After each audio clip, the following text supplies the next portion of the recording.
ऐसा मौजूद है समाजी कारकुन जफर अब्बास साहब। जफर भाई अस्सलाम वालेकुम, गुड मॉर्निंग, कैसे हैं आप खैरियत से? अल्हम्दुलिल्लाह। अच्छा, रमज़ान आता है, वैसे तो दिमाग में यही होता है कि रहमत लेकर आया, रहमत का महीना है, और बाकी हम मुल्कों में ये देखते हैं कि जब रमज़ान आया या कोई भी त्यौहार आता है तो कीमतें नीचे आ जाती हैं, सेल्स लग जाती हैं, आपको आसानियाँ हो जाती हैं। लेकिन रमज़ान का महीना कुछ लोगों के लिए कारोबारी अपॉर्चुनिटी लेकर आ जाता है। कुछ लोग इसे कहते हैं कि जी कारोबार चमकाने का महीना आ गया है, चीज़ें दुगनी तिगनी, और बाज़ औक़ात चीज़ें तो ज़ख़ीरा अंदोज़ी पे चली जाती हैं। देखिए ऐसे ही है बिल्कुल। हम तो रमज़ान को इस वक्त क्या डिस्कस करें, पिछले अगर हम 2 साल पहले जाके देख लें दूध कितने रुपए लीटर था और आज दूध कितने रुपए लीटर है। ठीक है, जो डेली इस्तेमाल की चीज़ है घर में, ठीक है, लोग अपने बच्चों को दूध पिलाना छोड़ दें, डब्बे वाला दूध ख़रीदना तो उनकी पहुंच से अब बहुत ही बाहर हो गया है। अगर मैं बात करूं बिजली के नर्क की, तो आपके सामने यूनिट्स का रेट है 2 साल पहले का और आज का। अभी आपने दालों के रेट सुने कि 2 साल पहले क्या रेट थे और आज क्या रेट है, यानी कि 150 रुपये का फ़र्क आ चुका है। चीनी जो 60 रुपये थी आज 120 रुपये है। ये सिर्फ 2 साल के अंदर की बात हो रही है। तमाम चीज़ें, एक आम आदमी की जिसकी तनख्वाह हमारी हुकूमत कहती है कि 16,000 रुपये काफ़ी है, तो उस 16,000 रुपये में 5 आदमियों का सिर्फ महीने का राशन बना के दिखा दें। उसके ऑफिस दफ्तर आने जाने का किराया, उसकी दवाई, उसकी माँ की दवाई, उसके बाप की दवाई, उसके बच्चों की फ़ीस, उसकी वैन के पैसे, मिलना जुलना, शादी ब्याह, मरना जीना, दफनाना छोड़ दे, सब कुछ छोड़ दे, मैयतें ऐसे ही रख दे, फिर भी पूरा नहीं हो सकता। कोई शख्स पूरे पाकिस्तान में मुझे बना के दिखा दे, मैं उसका गुलाम बनने को तैयार हूँ। आप देखें मैयत बस का किराया देख लें, जो 4,000 था आज 10,000 रुपये हो चुका है। खबरें कहाँ मिल रही हैं शहर में? ये तो अभी जो नए एडमिनिस्ट्रेटर आए इन्होंने फ्री ज़मीनें देने का ऐलान किया। 40 साल हो गए इस शहर में कब्रिस्तान भरे हुए, ज़मीनें ही नहीं हैं। यानी कि अगर आप मर भी जाएंगे तो फिर सौदा होता था। गोरकन बैठा हुआ है, वो आपसे पूछता था कि कब्र किधर चाहिए, तो आप कहते थे भाई नाले वाली साइड पर ही दे दो, मेरी औकात 10,000 से ज़्यादा की नहीं है। तो बात ये, इस शहर, इस मुल्क, यहाँ के लोगों के लिए सोचना पड़ेगा आपको। या वो कोई एक हुक्मरान आए जो सिर्फ इतना बता दे कि भाई ये 16,000 में महीना ऐसे गुजरता है। भाई 16,000 का आपकी गाड़ी में एक दिन का V8 लेक्सस का पेट्रोल लगता है। ये गरीब आवाम उसी में मोटरसाइकिल का पेट्रोल डलवाएगी। जो बेचारे कल तक 100 रुपये का बाइक में पेट्रोल डलवा के पूरा कराची घूम लेते थे, आज वो 200 रुपये का पेट्रोल डलवा के ऑफिस जाते हैं और वापस आते हैं। तो जब 200 रुपये का पेट्रोल डलवाएगा तो 6,000 रुपये महीने का पेट्रोल हो गया। 16,000 में बचे 10,000। 10,000 में सिर्फ आटा, दही भी नहीं खा सकता। जो दही वो लेता था दुकान से 25 रुपए की एक पाव, और घर ले जाके पूरा घर उसमें 10-12 रोटी खा लेता था, आज वो दही आपने 50 रुपए की एक पाव कर दी। तो 50 रुपए पाव दही, 15 रुपए की रोटी, एक रोटी में क्या पूरा घर खाएगा 100 रुपए में? तो बात ये, यहाँ तो कोई इस बात को सोचना ही नहीं चाह रहा है, ना इस पर डिस्कस करना चाह रहा है। और बात यह कि कोई भी इस पर क्यों बात करेगा? आवाम मर रही है ना, आवाम की किसी को फिक्र नहीं है। हमारे दस्तरखानों पे रश देख लें आप, हमने तो सर्विसेज घर पहुंचाने तक की शुरू कर दी हैं। अफसोस उस वक्त होता है जब एक कल्टस गाड़ी आके रुकती है और उसमें से आदमी उतर के आता है कि ऑफिस से वापस घर जा रहा हूँ, माँ बाप, बेटे बेटी और एक बहन भी है, तो यार 15 रोटी और 7 लोगों का सालन दे। हालात ये सच है, ये सच है। लोग बाइकें पार्क करते हैं हमारे दस्तरखानों के बाहर, हेलमेट नहीं उतारते, वो आते हैं, यार गली में 2 गरीब फैमिलियां और उनका खाना दे देगा 15 रोटी। 15 रोटी का मतलब है एक रोटी लगा लें 15 रुपए के हिसाब से, बिल्कुल। यानी कि वो 225 रुपए की रोटी लेगा और घर के लिए फिर वो अगर तेल घी सब उठाएगा 280 रुपए लीटर तेल, तो 25,000 रुपये तनख्वाह वाला लड़का, या जो आपके यहाँ मास्टर्स करके बहुत अच्छे MBA करके निकला, आप उसको तनख्वाह क्या दे रहे हैं? 25,000 रुपये तनख्वाह। 25,000 में माँ बाप को पालेगा? मुमकिन ही नहीं है।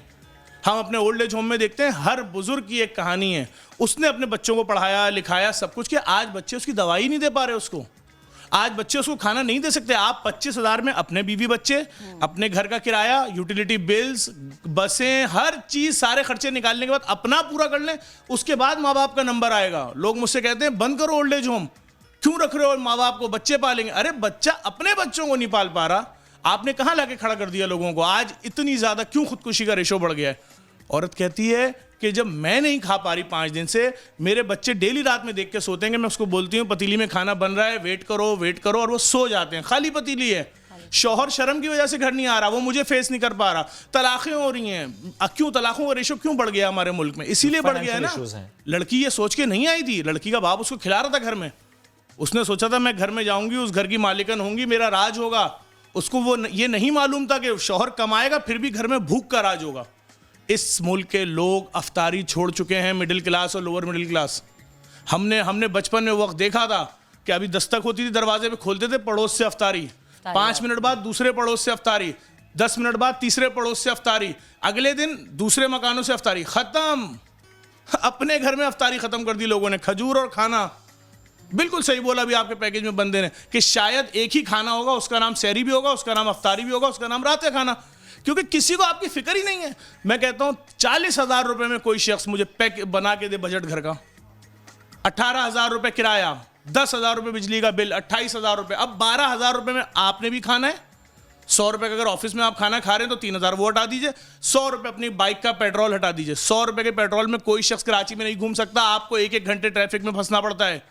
वो जो फ्यूल जाया हो रहा है उसकी भी कोई सुनवाई नहीं है, जो इस ट्रैफिक जैम की मद में जा रहा है। 3,000 रुपए में आप खुद भी खाइए, बीवी को खिलाइए, बच्चों को खिलाइए, अपना स्टेटस मेंटेन करें, क्योंकि आप तो मास्टर्स थे भाई, आपने तो बड़े इंटरव्यूज दिए, बड़ी कंपनी छोड़ के आए आप 40,000 रुपए तनख्वाह पे। ये अच्छी तनख्वाह है कराची पाकिस्तान में, फौरन रिश्ता हो जाता है मिडिल क्लास में कि लड़के की तनख्वाह 40,000 है। 40,000 के बाद 18,000 रेंट, उसके दीगर यूटिलिटीज 5,000 रुपए यूनियन ले लेती है, 23,000 रुपए, पीछे 17,000 रुपए बचे। 17,000 रुपए में अब आप बना दे बजट पूरे घर का, 10,000 रुपए बिजली का बिल चला गया, बचे 7,000। 7,000 में राशन भी है, बीमारियां भी हैं, आप देखें तो ना अस्पताल, ना आपके पास कौन सी सहूलत है। और आपने जो 2 साल पहले तनख्वाह दी आज तक वही है, और हर चीज का रेट 3 गुना बढ़ चुका है। दवाई तो लेके दिखाए कोई मुझे, वो शुगर का मरीज जिसकी दवाई 1800 में आ जाती थी, आज 5,500 में नहीं आ रही। दवाइयां छोड़ रहा है, छोड़ेगा ना, बच्चा बोलेगा ठीक है अब्बा तुम 10 साल जिंदा रह सकते थे, मैं मजबूर हूं, जाओ भैया आप 1.5 साल में मर जाओ, मैं नहीं दे सकता आपको दवाई। लड़ाइयां हो रही हैं, माँ बोलती है बेटा हमने तुम्हें फल फ्रूट खिलाए थे, तुम हमें खाना नहीं दे पा रहे। बहू से लड़ाई हो रही है, बहू कहां से दे खाना, वो बताए कैसे अपने सास ससुर को कि तुम्हारे बेटे ने पैसे ही नहीं दिए, जो तेल आया था खत्म हो गया 10 तारीख को, अब घर में कुछ नहीं है। मेहमान आ जाते हैं, लोगों के चेहरे खिलते थे पहले, अभी लोग अफसरदा हो जाते हैं घरों में। और ज़फ़र भाई एक बात और, पहले यही हम सुनते थे कि हालात जैसे भी हों, चाहे गरीब है, वो उसकी कोशिश ये होती थी कि अपने बच्चों को पढ़ाए, अच्छे स्कूल में भेजे, कि शायद जब वो अच्छा पढ़ लिख जाएगा, अच्छी जॉब मिलेगी तो हमारे भी हालात बेहतर हो जाएंगे। लेकिन अब हालात ये हैं कि वो शायद ये भी अफोर्ड नहीं कर सकता, वो बच्चे को पढ़ा भी नहीं सकता। हम आप किस इलाके का सर्वे करना चाहते हैं? मैं बिल्कुल लोअर जो गरीब तबका है उसकी बात इस वक्त नहीं कर रहा हूँ, उसका गुजारा हो रहा है जैसे तैसे, ठीक है। मैं मिडिल और लोअर मिडिल क्लास की बात कर रहा हूँ, जो तबाह बर्बाद हो गए हैं। हमने सुना था लंदन अमेरिका में मियाँ बीवी बेटा बेटी जो बड़ा होता रहेगा नौकरी करेगा। कराची पाकिस्तान लाहौर, वहाँ पर अब सब लोग नौकरियाँ कर रहे हैं घरों के, मुकाबले खत्म हो गए कि वो ज्यादा अमीर तुम कम अमीर। इस वक्त घर की रोटी पूरी नहीं कर पा रहा कोई। आप चले ना, मैंने सुराब गोड पे दस्तरखान लगाया, हमने वहाँ लिख दिया कि खाना खाएं भी घर भी लेकर जाएं। 65 दे गए लग रही हैं एक दिन में, 65 दे गए हैं सिर्फ एक स्पॉट पे। इसका मतलब तो ये है ना ज़फ़र भाई कि जिस आपने पहले कहा ना कि एक गाड़ी पर भी शख्स आ रहा है और वो खाना लेकर जा रहा है, इसका मतलब क्या है कि वो बड़ी मुश्किल से अपने एक्सपेंसेस को मैनेज कर रहा है, लेकिन वो घर का राशन पूरा नहीं कर पा रहा। सर कौन बंदा, आप रोड पे खड़े हो, लोगों के चेहरे तो देखें। बिल्कुल, हर शख्स टेंशन में। और अगर कहीं उस पे बहन की शादी का लोड है, और अगर उस पे कहीं बच्चे की सेमेस्टर की फीस आ गई है, 6-6 महीने लोग घरों में बैठे रहे लॉकडाउन में, उसके बाद उनकी कंपनी में गए, कंपनी ने कहा आधी तनख्वाह है, अब 40 नहीं देंगे 20 देंगे, करना है करो वरना घर जाओ। बिल्कुल सही बात ज़फ़र भाई। लेकिन मुझे एक बात और बताएं, कराची से मुतालिक हम ये तो सुनते हैं रोशनियों के शहर में, एक और बात भी सुनते हैं कि कराची में कोई भूखा नहीं सोता, लेकिन अब इदारों पे स्पेशली NGOs पे जिम्मेदारी इतनी ज़्यादा बढ़ गई है, जिस तरह आप भी ज़्यादा इस पर काम कर रहे हैं, आपको लगता है कि NGOs के लिए भी काम करना मुश्किल हो जाएगा बहुत ज़्यादा, कि कैसे मैनेज कर पाएंगे इस करोड़ों की आबादी वाले शहर के लोगों का पेट भरना? देखिए NGOs की जिम्मेदारी थी कि कहीं हुकूमती कमी बेशी रह जाए उसको पूरा करें। आप जौहर चौरंगी पे देख लें, डेली वहाँ पर 20 से 25 हज़ार लोगों को खाना तकसीम भी कर रहे हैं, खिला भी रहे हैं, तंदूर लगा दिए हैं। कितनी रोटी चाहिए? 20, 25, 100 ले जाओगे, बेचोगे, उससे बच्चे का दूध लोगे, ले जाओ, हम नहीं पूछते किसी से, लिख के लगा दिया सदका खैरात नहीं है, तुम पे बुरा टाइम है, ले जाओ भाई, कोई रोक टोक नहीं है। पूरे शहर में कंटेनर लगा दिए हैं, रेस्टोरेंट्स बना दिए हैं। लेकिन सिर्फ मुश्किल ये है कि अगर कोई किसके लिए आसानी, कि अगर कोई औरत भूखी है, कोई शख्स भूखा है और वो जहनी डिप्रेशन में आके बाहर निकल रहा है कि मैं जहर ले लूँ या अपने बच्चों को जहर दे दूँ, वो देखेगा यार खाना मिल रहा है। सिर्फ खुद देखे, हम पहले देखते थे लोग दस्तरखानों पे आके खाना खाते थे, वो नहीं खा पाते थे, कैसे खाएंगे? सुबह बीवी ने बोला है कि आप तो दिन में खाने के पैसे तो ले आएंगे ना, नाश्ता में जैसे तैसे भूखे रह के गुजार लेंगे, तो वो नहीं खा सकता शख्स। और अगर नौकरी कहीं मिल रही है वो जगह आप मुझे बताएं, हमें लोगों ने बोला कि इंडस्ट्रीज लगाएं, हमने बड़ी वर्किंग की। अच्छा भाई 70 करोड़ रुपए की आटे की मिल लगती है, 25 लोगों को रोजगार मिल रहा है, तो 25 लोगों के लिए 70 करोड़ लगेंगे। तो इसका मतलब ये जिम्मेदारी रोजगार फराम करना रियासत की है। रियासत की आप जिम्मेदारी है। गारमेंट्स की फैक्ट्री लगा लीजिए 20 करोड़ रुपए में, ऑर्डर ही नहीं मिलेगा बाहर से, फिर क्या करेंगे? तो ये 100 लोग जो रखे ये भी गए और वो पैसे भी गए।